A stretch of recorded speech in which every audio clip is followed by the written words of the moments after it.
I still remember standing in that ballroom, staring at the little nameplate card on my table.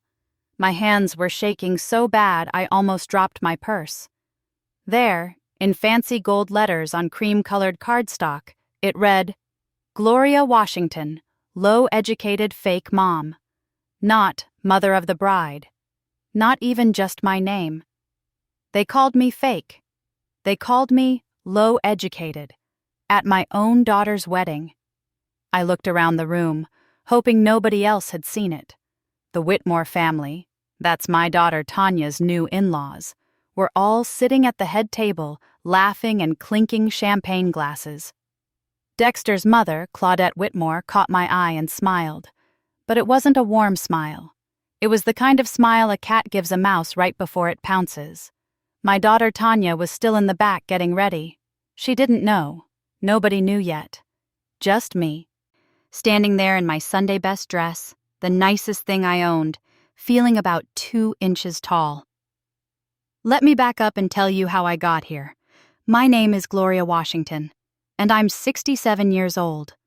I raised my daughter Tanya by myself after her father walked out on us when she was just 3 years old. I never finished high school because I had to drop out my junior year to take care of my sick mama. After Mama passed, I worked every job you can imagine. I cleaned houses. I worked the night shift at a hospital cafeteria. I did laundry for hotels. I even worked as a crossing guard for the elementary school in our neighborhood in South Philadelphia. None of it was glamorous, but every penny I made went to making sure Tanya had what she needed. New shoes when hers wore out, school supplies, a winter coat that actually kept her warm, and most importantly, a chance at college. I saved for years, nickels and dimes, whatever I could scrape together. I worked double shifts and skipped meals. I prayed every night that she'd have opportunities I never got. And Lord, did that girl shine. Tanya was smart as a whip from day one. She got straight A's all through school. She tutored other kids in math and science. She won scholarships and worked part-time jobs to help with expenses. When she got accepted to MIT, the Massachusetts Institute of Technology, I cried for 3 days straight. My baby was going to be somebody. She studied computer science and something called artificial intelligence. I didn't fully understand it, but I knew it was important. She'd call me late at night from her dorm room, excited about some project she was working on. I'd sit in my little kitchen in our 1-bedroom apartment, drinking instant coffee and listening to her talk about algorithms and neural networks. I didn't know what half those words meant, but I loved hearing the joy in her voice. After college, Tanya moved to San Francisco for a tech job. She sent money home every month, but I always told her to save it for herself. She worked hard. She earned it. She deserved to enjoy it. We talked on the phone every Sunday after church. She'd tell me about her work, and I'd tell her about the neighbors and my prayer circle at Mount Zion Baptist. Then, about 2 years ago, she called me with big news. She'd met someone. His name was Dexter Whitmore, and he worked in finance. She sounded happy, so I was happy. We did a video call so I could meet him. He seemed nice enough, well-dressed, polite, said all the right things. He came from money, she told me. His family owned some kind of investment firm on the East Coast. Old money, she called it. I'll be honest, that made me nervous. I'd seen enough movies and TV shows to know that rich families don't always welcome regular folks like me with open arms. But Tanya assured me everything was fine. She said Dexter loved her for who she was, and his family was excited to meet me. The first red flag came about 6 months before the wedding. Tanya invited me to fly out to Connecticut to meet Dexter's parents at their estate. Estate, that's what she called it. When I got there, I understood why.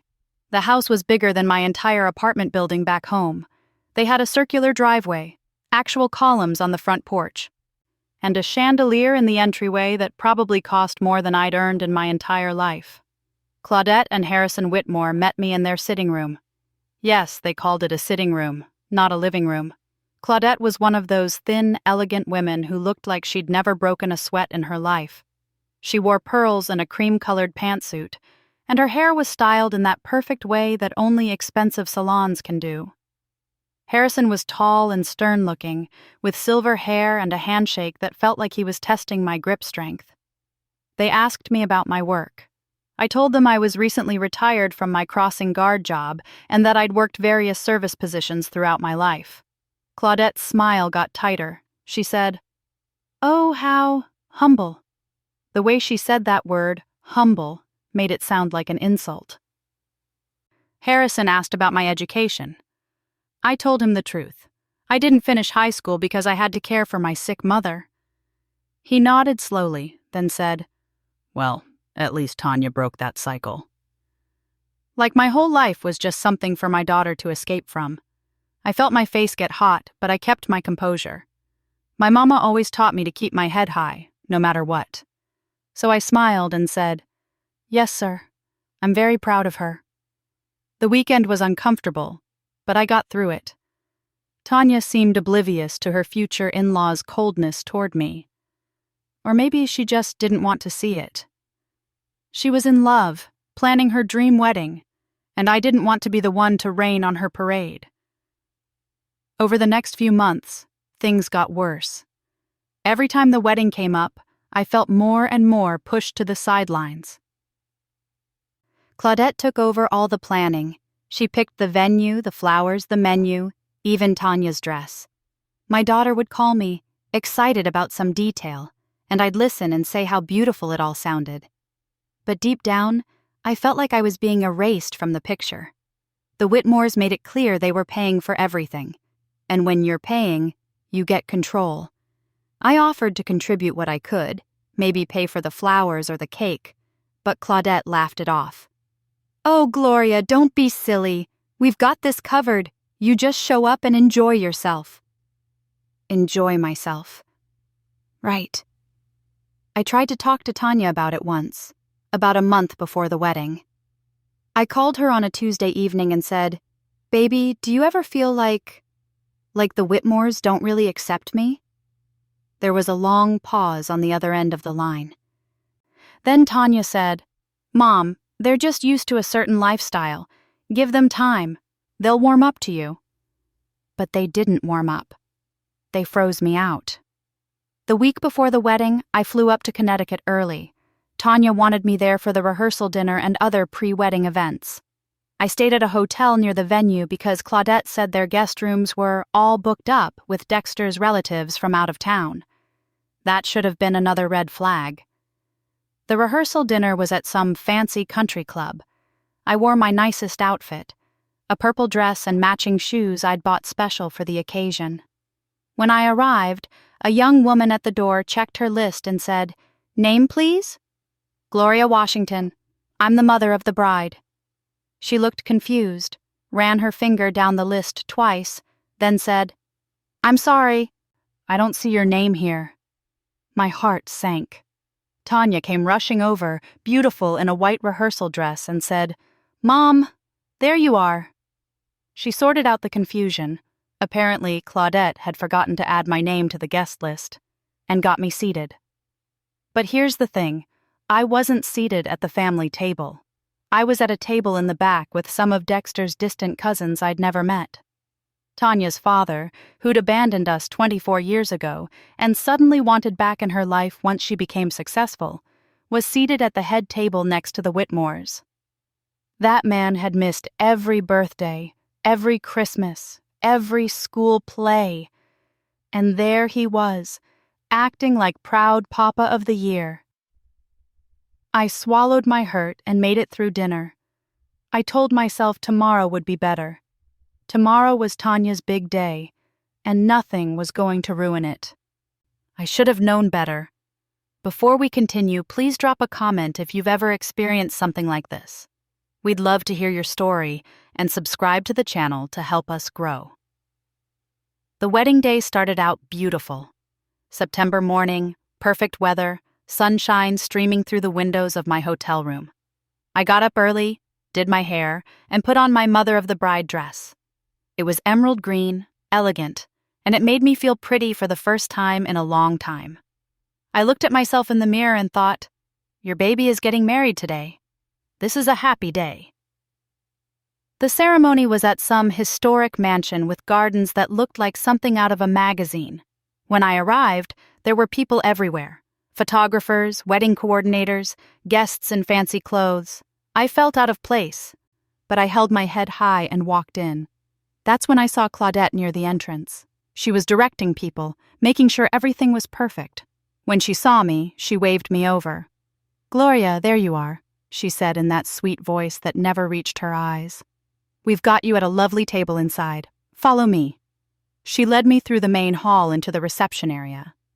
Tables were set up with white linecloths, gold chairs, and centerpieces that probably cost more than my monthly rent. Everything sparkled. Everything was perfect. Except for that nameplate. Claudette walked me to a table near the back of the room, not even close to the head table where the wedding party would sit, and gestured to my seat. That's when I saw it. That's when my world tilted sideways. Gloria Washington, low-educated fake mom. I picked up the card with trembling hands. What is this? Claudette glanced at it and her eyes went wide, but I swear I saw the corner of her mouth twitch. "Oh my goodness, that's a mistake. I'll have someone fix it right away." But she didn't move. She just stood there, waiting for me to sit down. "A mistake?" My voice came out shaky. "This is a pretty specific mistake." "These things happen with vendors," Claudette said smoothly. "You know how it is.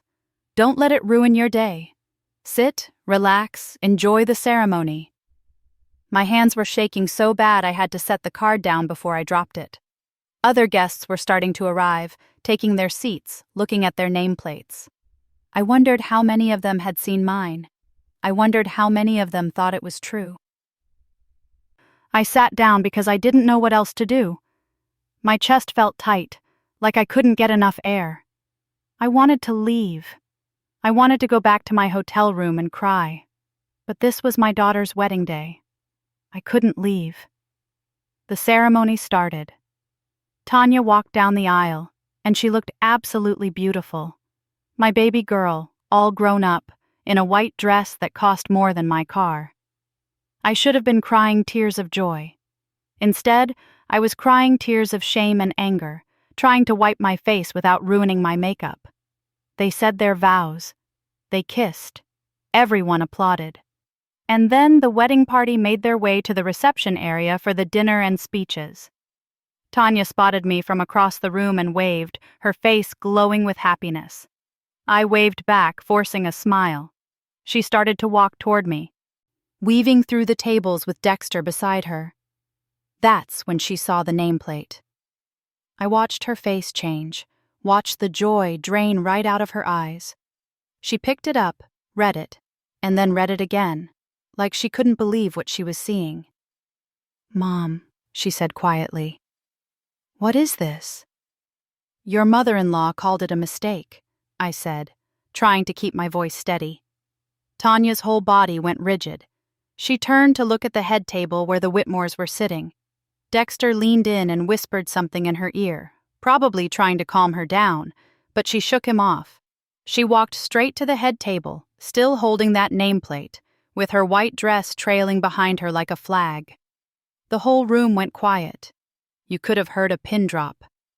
"Mother Claudette," Tanya said, her voice cutting through the silence.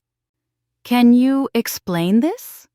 Claudette looked up from her champagne with that same tight smile. "Explain what, dear?" Tanya held up the nameplate. "This, my mother's nameplate. It says, 'Low-educated fake mom.'"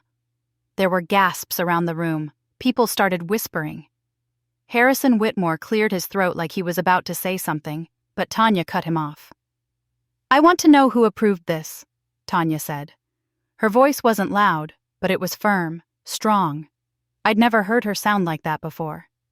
Claudette waved her hand dismissively. "It was obviously a vendor error, Tanya. These things happen. Now please, let's not make a scene at your own wedding." "A vendor error," Tanya repeated slowly. "So you're telling me a vendor on their own decided to describe my mother, the woman who raised me by herself, who worked 3 jobs to send me to college, who sacrificed everything for me, as low-educated and fake. Tanya, sweetheart. Dexter stood up, reaching for her arm. Let's just... She pulled away from him.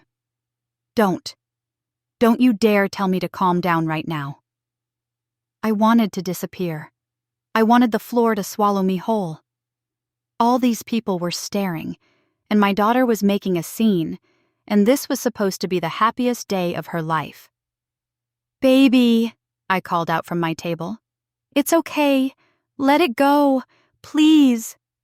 Tanya turned to look at me, and I saw tears streaming down her face, ruining her makeup. No, Mom. It's not okay. None of this is okay. She looked back at the Whitmores. You've treated my mother like she was beneath you from the moment you met her. You've excluded her from planning. You've made her feel unwelcome. And now this is the final straw. Claudette's smile finally disappeared. Tanya, you're being dramatic. If you would just... I'm done, Tanya said. Her voice was quiet now, but somehow that made it even more powerful. I'm done pretending this is okay. I'm done watching you disrespect the most important person in my life. She reached up and started taking off her veil. The whole room watched in stunned silence as she removed it, folded it carefully, and set it on the head table. Tanya, what are you doing? Dexter's voice rose in panic. My daughter looked at him, really looked at him, and I saw something break in her eyes. I'm sorry, Dex. I really am. But I can't marry into a family that treats my mother like garbage. I won't. And then she walked. She walked right out of her own wedding reception, still in her wedding dress, leaving 200 guests sitting in shocked silence. I tried to stand up, to go after her, but my legs wouldn't work. I just sat there, staring at the empty space where she'd been standing, wondering what on earth had just happened. Dexter ran after her. The Whitmores were whispering frantically to each other. Guests were pulling out their phones, probably already posting about this on social media. And I just sat there at my table in the back, that horrible nameplate still in front of me, feeling like I'd just ruined my daughter's life. But then I heard footsteps behind me. I turned around, and there was Tanya, her face red and puffy from crying. She held out her hand to me. Come on, Mom, she said. We're leaving. Baby, you can't. This is your wedding. Was my wedding, she corrected. Now it's just a really expensive party that I'm not attending. Are you coming or not? I took her hand and stood up. Together we walked out of that ballroom, past all those staring guests, past the Whitmores with their shocked faces, past Dexter who was calling Tanya's name over and over. We walked out into the September sunshine, and my daughter squeezed my hand tight. I'm sorry, Mom, she whispered. I'm so sorry I didn't see it sooner. I didn't know what to say. I just held on to her hand and let her lead me away from the disaster we'd left behind. What I didn't know, what nobody knew yet, was that this was just the beginning. My daughter had secrets, big secrets, and the Whitmore family was about to learn that disrespecting Gloria Washington was the biggest mistake they'd ever made. We drove to Tanya's apartment in San Francisco in complete silence. Well, she drove. I sat in the passenger seat of her Tesla, still wearing my emerald green dress, watching the city lights blur past the window. Tanya had changed out of her wedding dress at the hotel, throwing on jeans and a sweater, but I could still see the pain on her face every time I looked over at her. When we got to her place, a beautiful high-rise apartment in the financial district, she made us both tea and we sat on her couch, neither of us knowing what to say. Finally, I broke the silence. Baby, you didn't have to do that. You didn't have to walk out of your own wedding for me. Tanya set down her teacup and looked at me with red-rimmed eyes. Mom, yes, I did. I absolutely did. I should have done it sooner. I should have stood up to them the first time they disrespected you. But you loved him. You were building a life with him. I thought I loved him, she said quietly. But a man who lets his family treat my mother like that? That's not the man I thought I was marrying. And honestly, Mom, there are things I need to tell you, things I should have told you a long time ago. I sat up straighter. What kind of things? Tanya took a deep breath. You know how I've been sending you money every month? And you keep telling me to save it for myself? Yes, and I meant it. You work hard for your money. Mom, she said, and a small smile appeared on her face. I've been saving it. I've been saving a lot of it. Because I don't actually need it. I frowned, confused. What do you mean? I mean... She paused, choosing her words carefully. I'm not just some regular tech employee. I haven't been for a while now.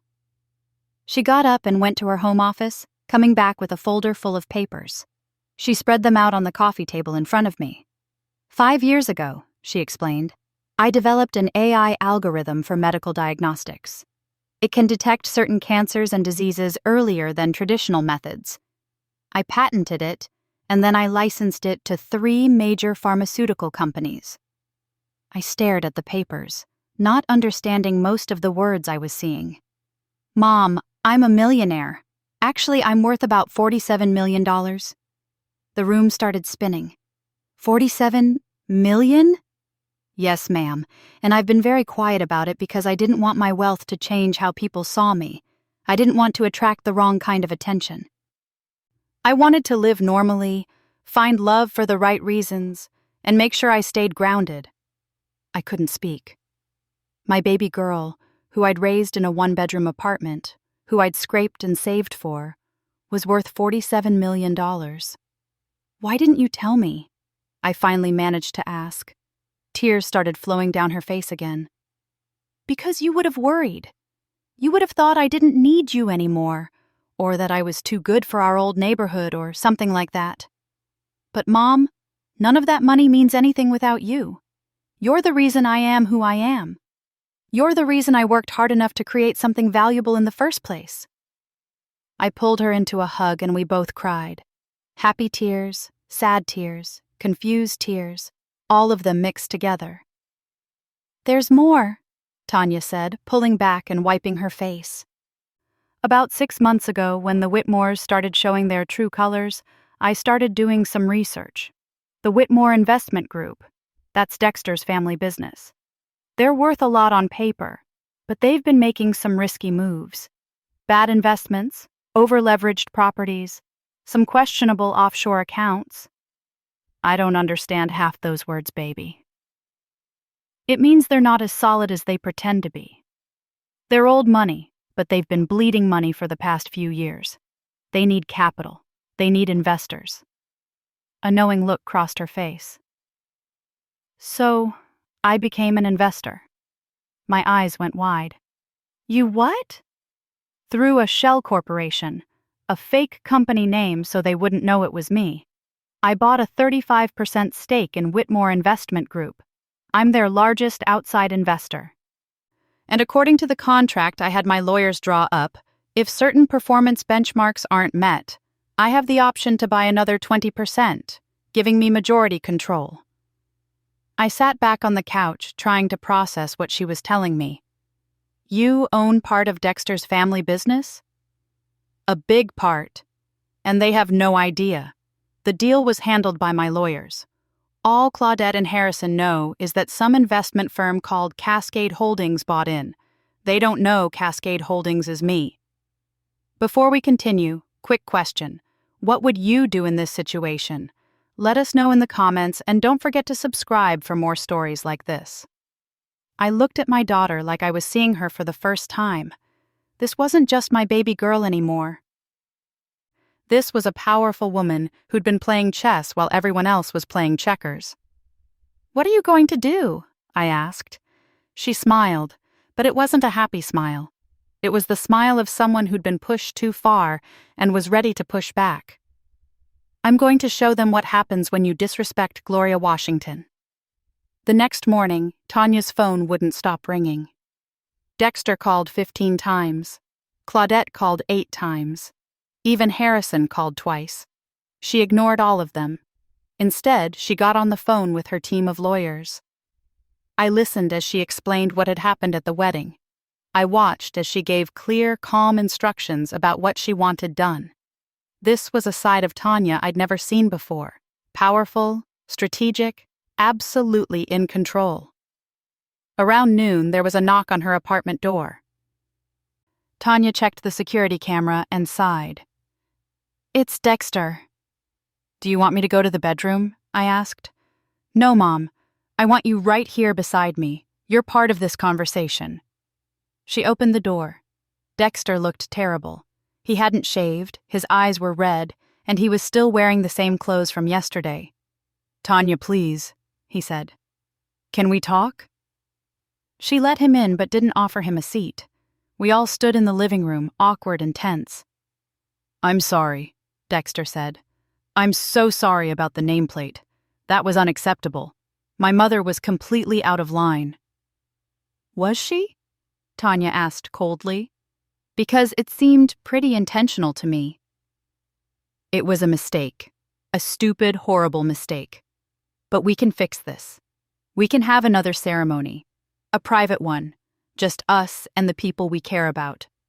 We can—" "Dexter," Tanya interrupted. "Do you know what hurt the most yesterday? It wasn't even the nameplate, as horrible as that was. It was watching you see how your family treated my mother and doing nothing, just standing there trying to smooth things over, asking me not to make a scene. I was trying to keep the peace. By sacrificing my mother's dignity," her voice rose. "By letting your family humiliate the woman who raised me? That's not keeping the peace, Dex. That's choosing their comfort over my pain." Dexter ran his hands through his hair, frustrated. "What do you want me to do? Disown my family? Cut them off completely?" "I want you to have a spine," Tanya shouted. "I want you to stand up for what's right, even when it's uncomfortable, especially when it's uncomfortable." He looked at me then, his eyes pleading. "Mrs. Washington, I'm sorry. I truly am. I never wanted you to feel unwelcome or disrespected." I met his gaze and spoke quietly. "Then you should have said something. You should have said something the first time your mama made a comment about my lack of education. You should have said something when they didn't include me in the planning. You should have said something yesterday before Tanya had to stand up for me herself." He trailed off, because he knew I was right. "I think you should go," Tanya said. "We're done here." "Are we done?" Dexter asked, his voice breaking. "Are we really done? Just like that?" Tanya's expression softened for just a moment. "I loved you. I really did. But I can't be with someone who doesn't have my back when it matters. And you didn't have my back. You had your family's back. That tells me everything I need to know." After Dexter left, Tanya got back on the phone with her lawyers.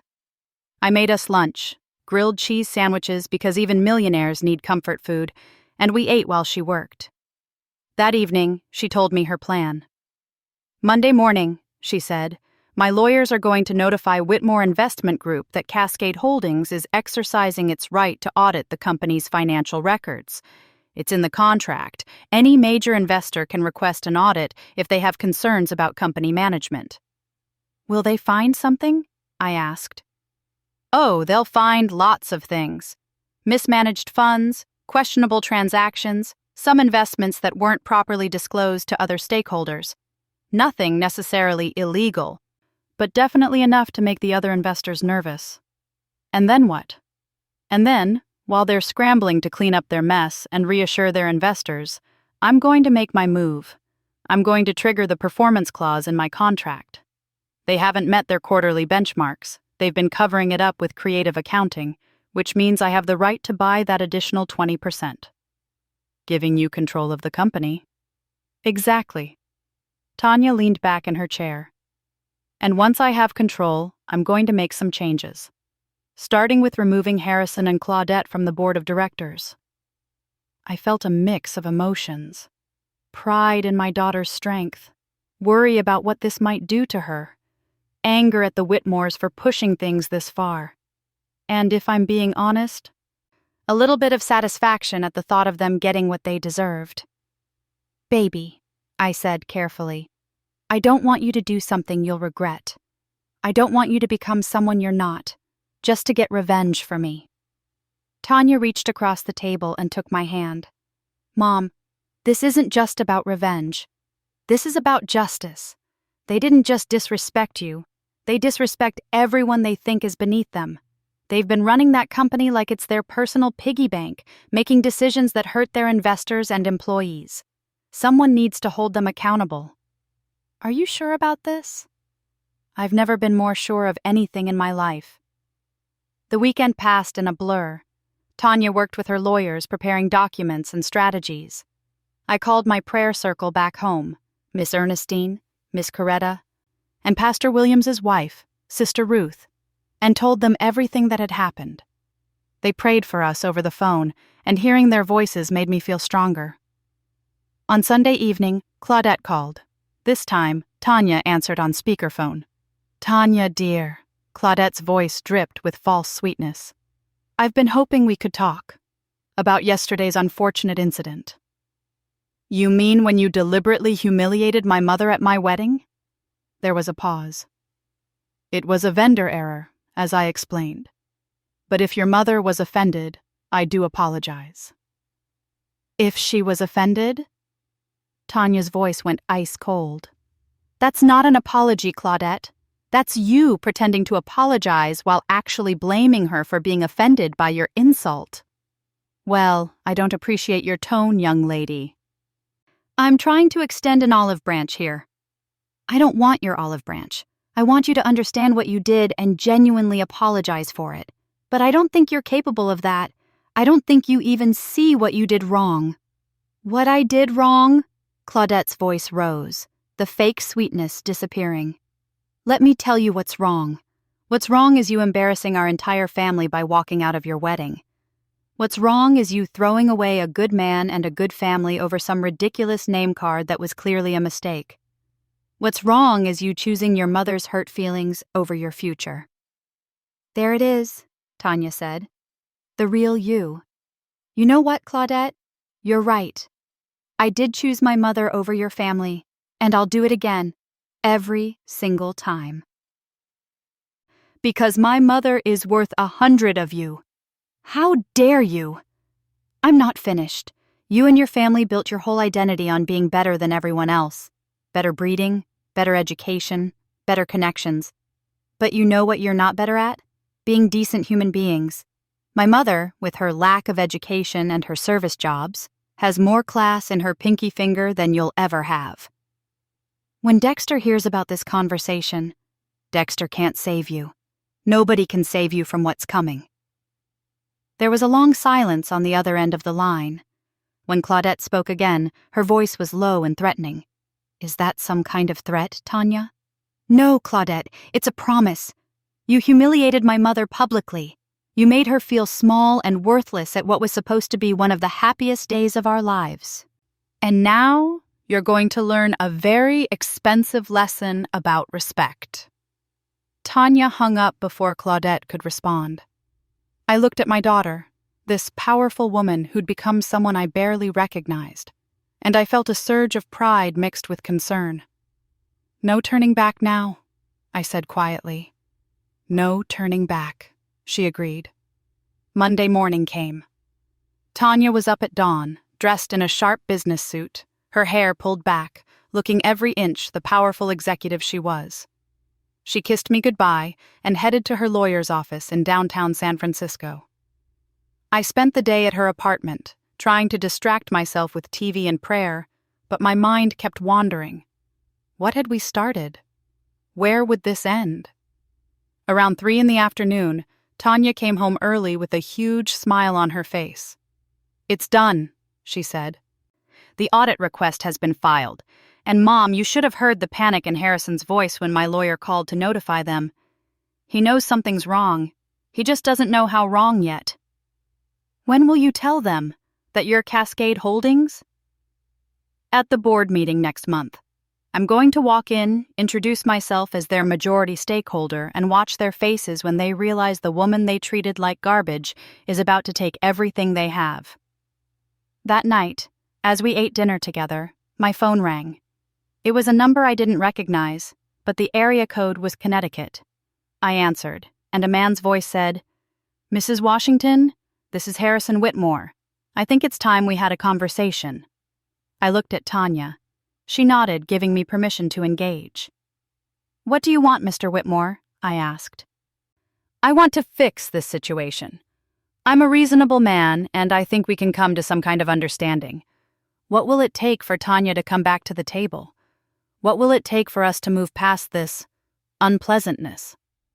I thought about all those months of subtle disrespect, all those comments about my education, my background, my life, the way they'd treated me like I was contaminating their perfect family with my ordinary existence. "Mr. Whitmore," I said slowly, "I don't think you understand. This isn't about money or compromise. This is about basic human dignity, and your family showed me that you don't believe I'm worthy of that." "Mrs. Washington, please." "I'm not finished. You built your whole family reputation on being better than everyone else. Well, you're about to find out what happens when you underestimate people you think are beneath you. My daughter is done playing nice, and honestly, so am I." I hung up. Tanya was staring at me with wide eyes. Then she started laughing, really laughing, for the first time since the wedding. "Mom," she said, wiping tears from her eyes, "that was amazing." "I learned from the best," I told her, smiling back. What we didn't know was that Harrison's call was just the beginning. The Whitmores were about to launch their own counterattack, and things were about to get a whole lot worse before they got better. The Whitmores didn't wait long to strike back. 3 days after Harrison's phone call, a reporter showed up at Tanya's apartment building. Then another, then another. By Thursday morning, there were 5 news vans parked outside. Tanya and I watched from her window as reporters set up cameras on the sidewalk. "How did they even know where you live?" I asked. "The Whitmores have connections everywhere," Tanya said grimly. She pulled out her phone and showed me the headlines that were starting to appear online. "Tech heiress walks out on wedding in bizarre meltdown. Troubled bride abandons groom at altar over minor mishap. Sources say Tanya Washington has history of instability." My blood ran cold. "They're lying about you." "Of course they are. They're trying to control the narrative, make me look crazy so that when I take over their company, they can claim I'm mentally unfit to run it." "Can they do that?" Tanya's jaw tightened. "They can try, but I've got something they don't have. The truth, and the money to prove it." She called her lawyers immediately. Within hours, cease and desist letters were sent to every media outlet that had published false stories. Her legal team also prepared a statement with the real story: how the Whitmores had deliberately humiliated me at the wedding, complete with photos of that horrible nameplate that someone had taken before it was removed. The narrative started to shift. By Friday, new headlines appeared. "Wedding scandal, family accused of humiliating mother of bride. Groom's family under fire for fake mom insult." But the Whitmores weren't done. On Saturday morning, Dexter showed up at Tanya's apartment again, but this time he wasn't alone. He had his father and his mother with him. Tanya checked the security camera and sighed. "It's all 3 of them. Do you want to hear what they have to say?" "I'll hear it," I said, "but I'm not backing down." We let them up. The tension in that apartment was so thick you could cut it with a knife. Harrison and Claudette sat stiffly on the couch. Dexter stood by the window, looking like he hadn't slept in days. "Let's get straight to the point," Harrison said, his voice cold and businesslike. "You're trying to destroy our family over a simple misunderstanding." "A simple misunderstanding?" Tanya repeated. "You publicly humiliated my mother, and you're calling it a misunderstanding?" "What we're calling it," Claudette said sharply, "is an unfortunate incident that you've blown completely out of proportion. And now you're using it as an excuse to wage some kind of corporate warfare against us." I saw Tanya's eyes narrow. They knew about the audit. They'd figured out something was coming. "We know Cascade Holdings is behind the audit request," Harrison continued. "We don't know who they are yet, But we'll find out. And when we do, we'll make sure they regret coming after the Whitmore family." Tanya smiled. It was not a nice smile. "Is that a threat, Harrison?" "It's a fact. Nobody attacks our family business and gets away with it." "Not even your former future daughter-in-law?" Tanya asked, sweetly. The color drained from Harrison's face. Claudette's mouth fell open. Even Dexter looked confused. "What are you talking about?" Claudette demanded. "I'm talking about Cascade Holdings," Tanya said. "The mysterious investment firm that owns 35% of your company. The firm that's about to own 55% of your company when you fail to meet your performance benchmarks next week. The firm that's going to remove you from the board of directors and restructure your entire operation." She leaned forward. "Surprise! It's me. I'm Cascade Holdings. I've owned a third of your company for 6 months, and you never even knew it." The silence in that room was deafening. I watched 3 people realize simultaneously that they'd been outplayed. Harrison found his voice first. That's not possible. We vetted Cascade. We did our due diligence. You did surface-level research on a shell corporation that was designed specifically to pass that research. My lawyers are very good at what they do." "You conniving little—" Claudette started to say, but Tanya cut her off. "Careful. You're in my home now, and you're about to be working for my company. I'd choose your words very carefully." Dexter stepped forward. "Tanya, this is insane. You bought into my family's company just to get revenge?" "No, Dex. I bought into your family's company because it was a good investment opportunity. The revenge part? That's just a bonus. And honestly, if you'd stood up for my mother when it mattered, none of this would be happening." "We can fight this," Harrison said, but his voice lacked confidence. "We have lawyers, too. We'll take you to court." "Go ahead," Tanya said calmly. "Take me to court. Let's see how that works out for you when the audit reveals all the questionable transactions you've been hiding, the offshore accounts you didn't disclose to your investors, the over-leveraged properties you claimed were performing well. Should I go on?" Harrison's face turned red. "You can't prove any of that." "Actually, I can. I've had forensic accountants going through your public filings for months, and once I have full access to your books after the board meeting next week, I'll have even more, so please by all means take me to court. I'd love to see all of this come out in discovery. Before we continue, if this story resonates with you, please hit that subscribe button and ring the notification bell so you never miss our next story." Claudette stood up abruptly. "This is blackmail." "No," Tanya corrected. "This is business. This is what happens when you treat people like they're beneath you and it turns out they're actually way above you. You wanted to play in the big leagues, Claudette? Welcome to the game." "You're doing this because of a name card," Claudette said, her voice rising with desperation. "A stupid name card that was a mistake." "No," I said, speaking up for the first time. "She's doing this because you spent 2 years making me feel worthless. Because you looked down on me for working honest jobs. Because you thought my daughter was lucky to marry into your family, when the truth is your son was lucky to have her, and he was too blind to see it." I stood up and walked over to face Claudette. "You called me low-educated like it was an insult.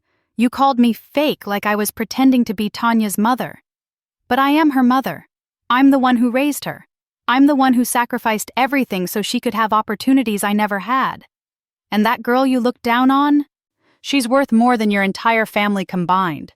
And I'm not just talking about money."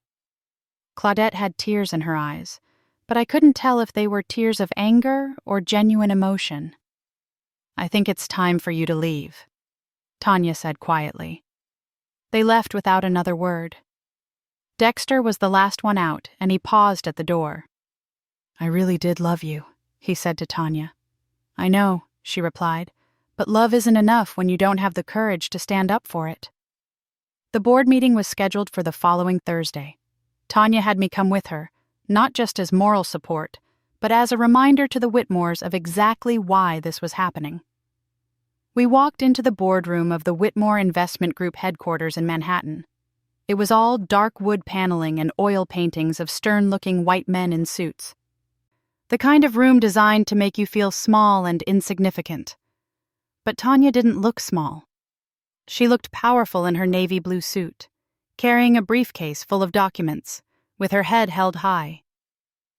And I was right beside her, wearing my best dress and my Sunday pearls, ready to watch my daughter change the world. There were 12 people around that conference table. Harrison and Claudette sat at the head. Various board members, old white men in expensive suits mostly, were scattered around. A few lawyers were present. Everyone looked confused about who Tanya was and why she was there. "What is the meaning of this, Harrison?" one of the board members asked. "Who are these people?" Harrison looked like he'd aged 10 years in the past week. "Gentlemen, ladies, I'd like to introduce Tanya Washington. She's the principal owner of Cascade Holdings." You could have heard a pin drop. Everyone turned to stare at Tanya, this young black woman who was supposed to have married Harrison's son, now standing in their boardroom as their new boss. "Good morning," Tanya said, her voice clear and confident. "As Mr. Whitmore just informed you, I own Cascade Holdings, which currently holds a 35% stake in this company. As of this morning, due to the company's failure to meet quarterly performance benchmarks as outlined in Section 7.3 of our investment agreement, I'm exercising my right to purchase an additional 20% stake, giving me 55% ownership and majority control." She placed a document on the table. "This is the official notice of intent. My lawyers will handle the paperwork, but effective immediately. I'm calling for a vote to restructure the board of directors." One of the older board members, a man with silver hair and a red face, stood up angrily. "This is outrageous! You can't just waltz in here and take over a family business." "Actually, I can," Tanya said calmly. "It's all in the contract that Mr. and Mrs. Whitmore signed 6 months ago. They were so desperate for capital that they didn't read the fine print. Or maybe they read it and thought they'd never fail to meet their benchmarks. Either way, here we are." "We'll fight this," Claudette said, her voice shaking. "We'll take you to court. We'll sue for breach of contract for what?" Tanya interrupted. "For following the exact terms of the contract your husband signed? For exercising rights that you gave me? Good luck with that. But let me save you some time and money. I've already consulted with 3 different law firms and they all agree. This is airtight. You signed away control of your company, and now you're paying the price." Harrison stood up, placing his hands on the table. "This is about the wedding, isn't it? This is about your mother's feelings getting hurt. You're destroying our family business over a name card." "No," Tanya said, and her voice was hard as steel. "This is about you destroying your own business through years of mismanagement, bad investments, and arrogance. The wedding just showed me that you don't deserve the power you have. You use it to hurt people, to make people feel small, to maintain your sense of superiority while the whole thing crumbles around you." She turned to address the whole board. "I've reviewed 5 years of financial records. This company is bleeding money. The Whitmores have been covering up losses, making risky investments with other people's money, and enriching themselves while the company fails. Under my leadership, that stops. Today." "What are you proposing?" asked one of the board members, a woman who looked genuinely interested.